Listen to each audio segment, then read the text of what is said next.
ओम त्र्यंबकम यजामहे सुगंधिम पुष्टिवर्धनम उर्वारुकमिव बंधनात् मृत्योर्मुक्षयमामृतात्। आप सभी का भोलेनाथ कृपा चैनल में स्वागत है। मैं आज आपको नाग पंचमी की दो बहुत ही प्रचलित कथाएं सुनाने जा रही हूँ। अगर आपने मेरे चैनल को सब्सक्राइब नहीं किया है तो कृपया करके सब्सक्राइब कर लीजिए और कथा को अंत तक सुनिएगा। कोई भी कथा हमेशा अंत तक सुनना चाहिए, इससे हमें कुछ न कुछ ज्ञान जरूर प्राप्त होता है। तो आइए मैं आपको कथा सुनाती हूँ। एक राजा के 7 पुत्र थे। उन सबके विवाह हो चुके थे। उनमें से 6 पुत्रों के संतान भी हो चुकी थी। सबसे छोटे पुत्र के कोई संतान नहीं हुई। जिठानियां बाज कहकर बहुत ताने देती थी। एक तो संतान न होने का दुख और उस पर सास, ननद, जिठानी आदि के ताने उसको और भी दुखी करने लगे। इससे व्याकुल होकर वह बेचारी रोने लगती।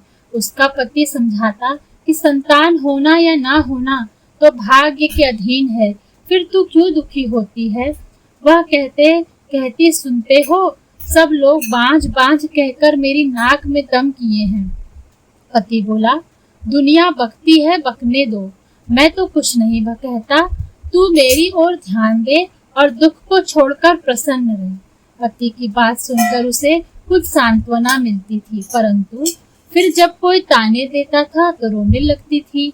इस प्रकार एक दिन नाग पंचमी आ गई। चौथ की रात को उसे स्वप्न में 5 नाग दिखाई दिए। उनमें एक ने कहा, अरे पुत्री, कल नाग पंचमी है, तू अगर हमारा पूजन करे तो तुझे पुत्र रत्न की प्राप्ति हो सकती है। यह सुनकर वह उठ बैठी और पति को जगाकर स्वप्न का हाल सुनाया। पति ने कहा, यह कौन सी बड़ी बात है।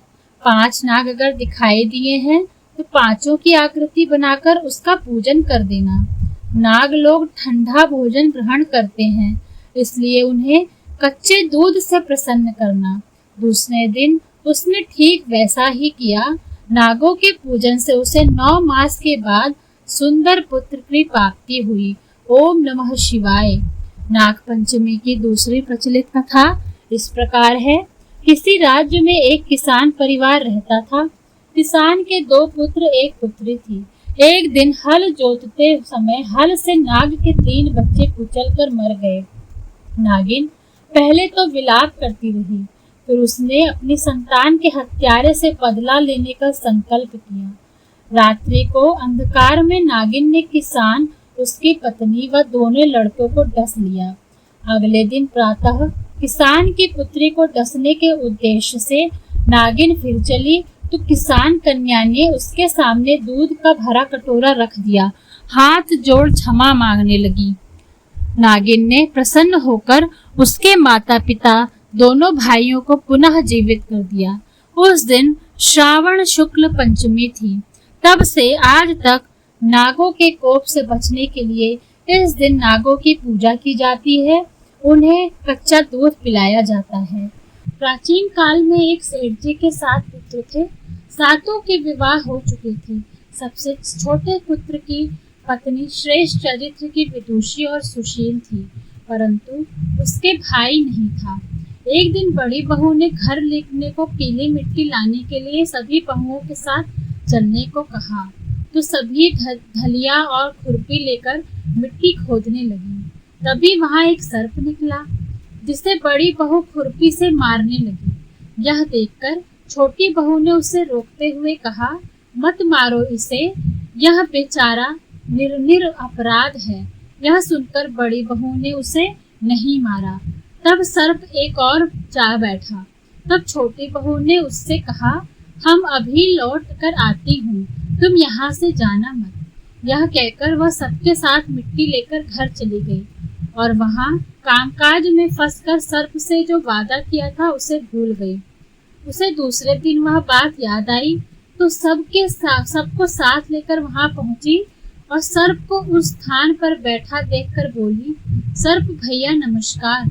सर्प ने कहा, तू भैया कह चुकी है, इसलिए तुझे छोड़ देता हूँ, नहीं तो झूठी बात कहने के कारण तुझे अभी डस लेता।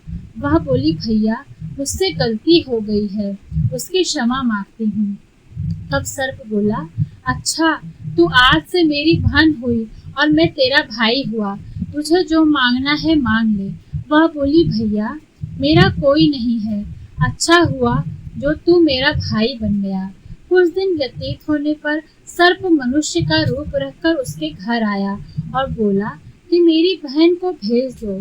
सबने कहा कि इसके तो कोई भाई नहीं था, तो वह बोला, मैं दूर के रिश्ते में इसका भाई हूँ, बचपन में ही बाहर चला गया था। उसके विश्वास दिलाने पर घर के लोगों ने छोटी को उसके साथ भेज दिया। उसने मार्ग में बताया कि मैं वही सर्प हूँ, इसलिए तू डरना नहीं और जहाँ चलने में कठिनाई हो वहाँ मेरी पूंछ पकड़ लेना। उसने कहे अनुसार किया और इस प्रकार वह उसके घर पहुँच गई। वहाँ के धन और ऐश्वर्य को देखकर वह चकित हो गई।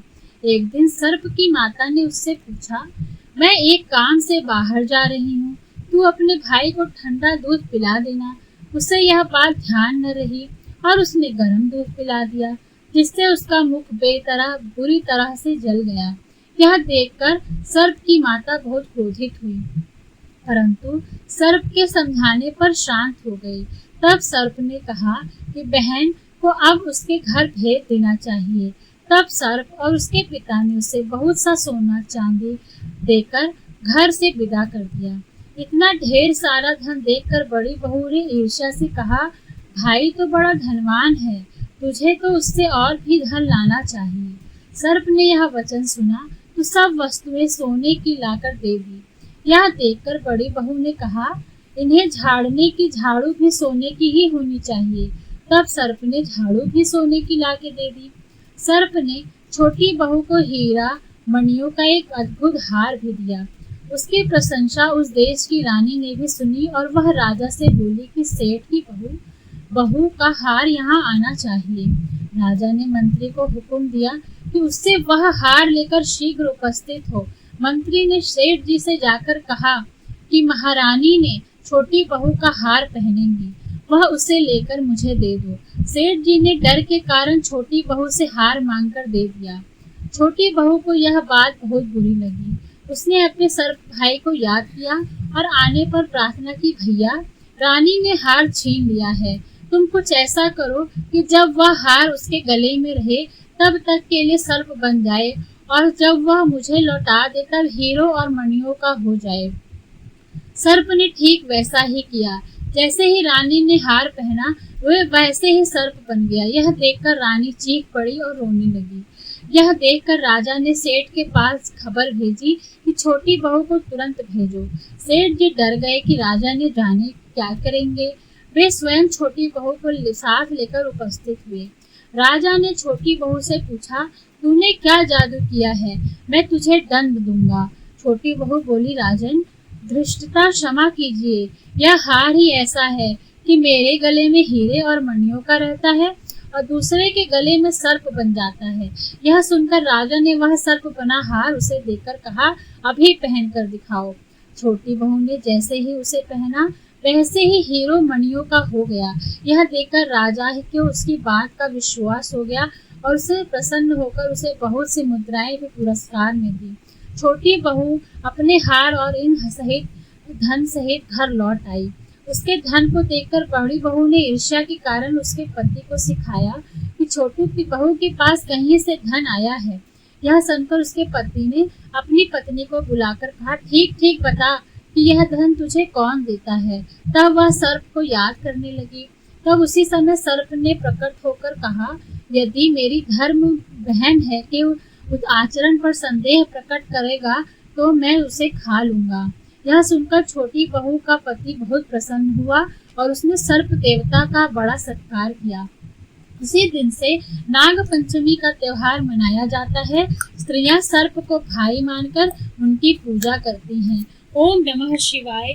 श्री शिवाय नमस्तुभ्यं।